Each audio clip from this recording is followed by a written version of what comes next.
and along with the recent dollars from the land bank and the stimulus money for the Pt.2, we've got some new homes that are going up in Benton Harbor. There's an awful lot of demolition going on, and we all know that when you have dilapidated homes, it devalues your property, becomes a haven for unlawful activity, and that is something that we continue to address with our police, with Roger Lane and the Public Safety Department. So the city does look a lot better, and I know we will continue to move in that direction to beautification, landscaping, and work with our neighborhood block clubs to get them up and give them the resources they need so that they can be part of the solution in our community. The question is, do you see a difference or improvements in our community? And what would you do should you be elected? What would you propose or support to move the city of Benton Harbor forward? I do see difference. I see our city is looking better as far as the operating homes and whatnot.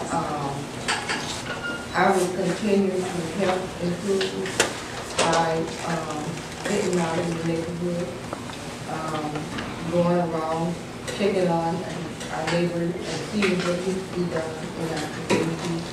In each community where there's a problem that needs to be taken care of concern, be able to answer it.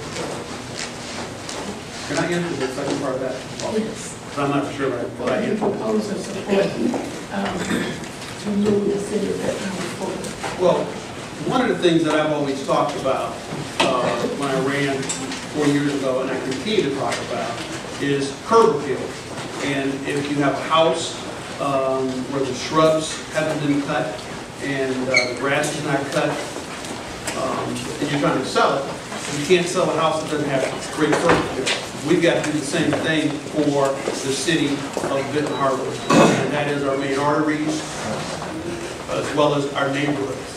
I'm proposing as a at-large commissioner is to work with the neighborhood block clubs, give them the resources they need, but not so much talk about it, but to get out there myself and work with the neighborhoods.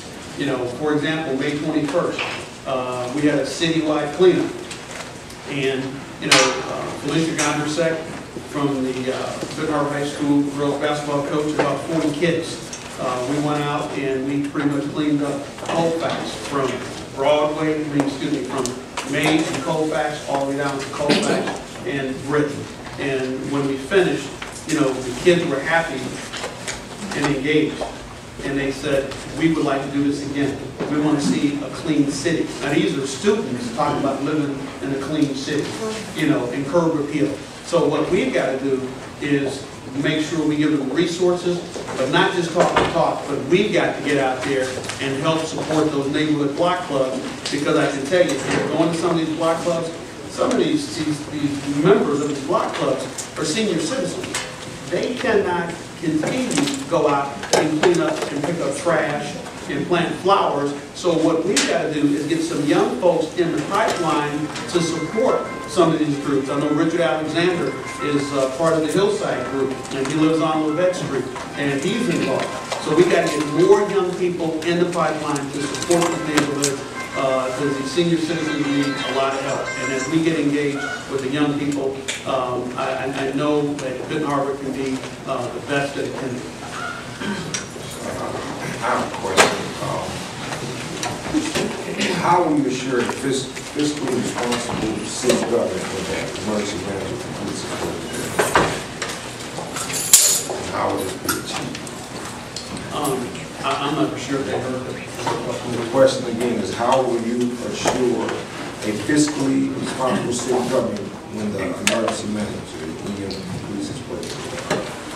You turn it over to the commission. What are your plans for continuing to ensure fiscal responsibility? Well, first of all, in order for that to happen, a lot of these ballot proposals are huge. And one of the ballot proposal amendments is to have the city manager report directly to the city commission. Presently, right now, the way it's set up, the city finance director and the city attorney report to the commission. And as you all know, we had a number of lawsuits over the years that's related to this finance people not reporting directly to the city manager. So the first thing that has to happen, from my perspective, is getting these ballot amendments passed. And then once that happens, I know Mr. Harris sent out an information to the newspaper for hiring a new city manager and a new finance director. And he's going to be part of that process of hiring he or she for those two positions. So my thing is if elected, to continue to work with Mr. Harris, which I've been doing since he arrived. I know Commissioner Hightower has worked very closely with Mr. Harris as well.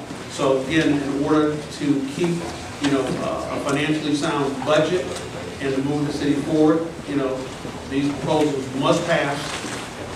Get the finance director hired and get the city manager hired, and it's going to have to be somebody with some thick skin, because we all know sometimes our commission can be pretty tough on folks coming in as city manager. And one other thing is that we got to remember, change is not easy.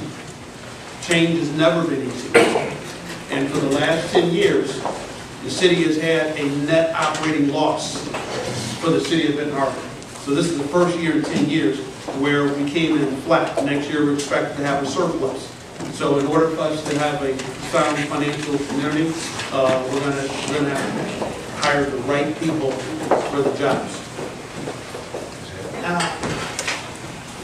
I think one of the things that we would have to continue to do is, first of all, people being that care about the city, people that have the city interest in heart, not just to be there and say I'm a commissioner, but you have to have it in your heart that you care about the city, you care about the citizens, you care about what goes on in the city, not just by word of mouth. You can't, you can say anything with your mouth, but you have to lead from your heart. So you have to have someone in there that care about where they want the city to go, where it is, and where it's going.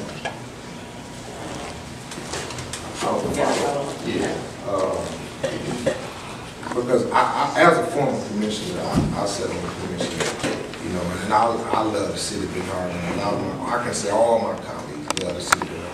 But unfortunately, the love of it don't get the work done. And then a follow-up question to that is, what steps will you, if elected, will you take to assure a fiscal responsible government? Just, what do you think needs to take place to assure that what the work of the emergency management can be sustained? Well, we have to continue what the legacy that he has started. We have to make sure that we continue working that legacy to keep the city going and move in the right direction. Okay. How confident are you that the future city commission, whatever it looks like, can work harmoniously toward the betterment of the city? I would say I'm pretty confident, with hiring the right city manager and the right finance director, and again, with the amendments passing, that's going to be a huge part of the success of this community. Because, as I said earlier, when you have a finance director reporting to the commission, and the commission pretty much, can, put up a lot of roadblocks, which Commissioner Hightower and I faced, and not getting the right information, and the information we did get, it wasn't good information. So it was hard for us to make sound financial decisions without correct information. So we just have to make sure that, we have a strong city finance manager and a finance director, and collectively, we can work together to solve these issues. And again, we have to have a balanced budget, because if we don't have a balanced budget and spend the money wisely, shrinking state revenues, we've got a lot of streets We've got a lot of sidewalks that need to be fixed, and we've got an infrastructure that has fallen apart, that needs to be addressed. We've got an infrastructure that's 100 years old. When we drive through St. Joe has a capital improvement project every year for streets and sanitation. And we're more or less reactive versus being proactive to make sure that we have a plan in place. And that's what the city of Benton Harbor hasn't had for a long time, is a plan of where we're going. It seems like we're just sort of out there, and hopefully with the right folks on the commission, we can make it, which I think we will. Well, I agree that we need a strong financial management and a financial director. And I agree that they have to be strong, the commissioners have to work with them as strong, being a strong commissioner. I would work, closely with the finance and the management.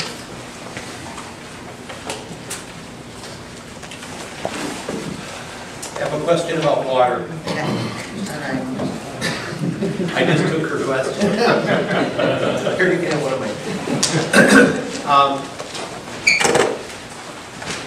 Residents of Benton Harbor are seeing or going to see some real sticker shock in their water bills. As Benton Township is broken off and now St. Joe Township. I guess it's a two-part question. How did we get to this state?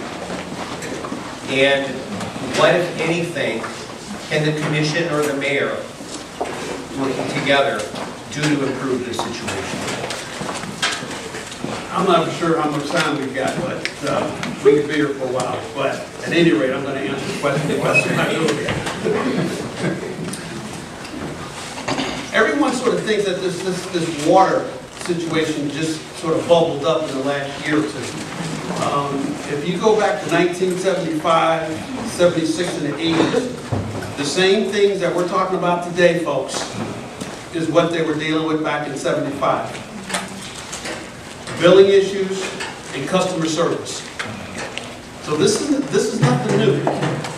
This has been going on for decades, for a very long time.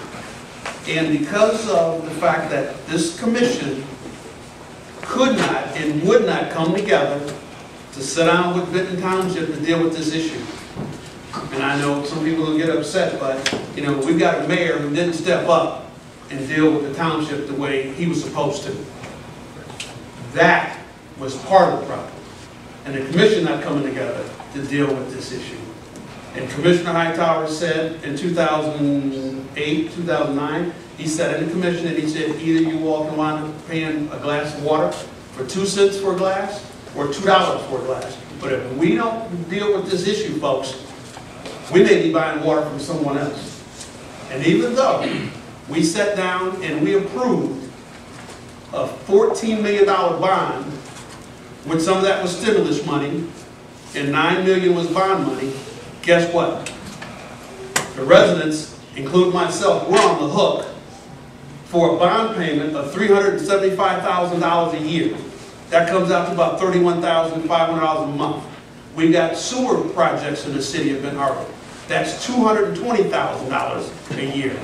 That's $18,200 a year. Put those two numbers together, you're talking $49,500 for payments for water and sewer. That never should have happened, folks. It never should have happened, because this commission would not come together and sit down with the township and try to figure this out. Because, as you all know, state revenue sharing is shrinking across the state and across the country. And communities are coming together, and St. Joe, they did a water authority with Royalton Township and Lincoln Township. And they got a great rate for the water for those residents. And here we are, we've lost Benton Township, and now we're about to lose St. Joseph Township. All because this commission and the mayor would not come together to sit down with the township, because the mayor said, we don't have to deal with the township. We've got the water plant, it's our water plant, they will continue to buy water from us.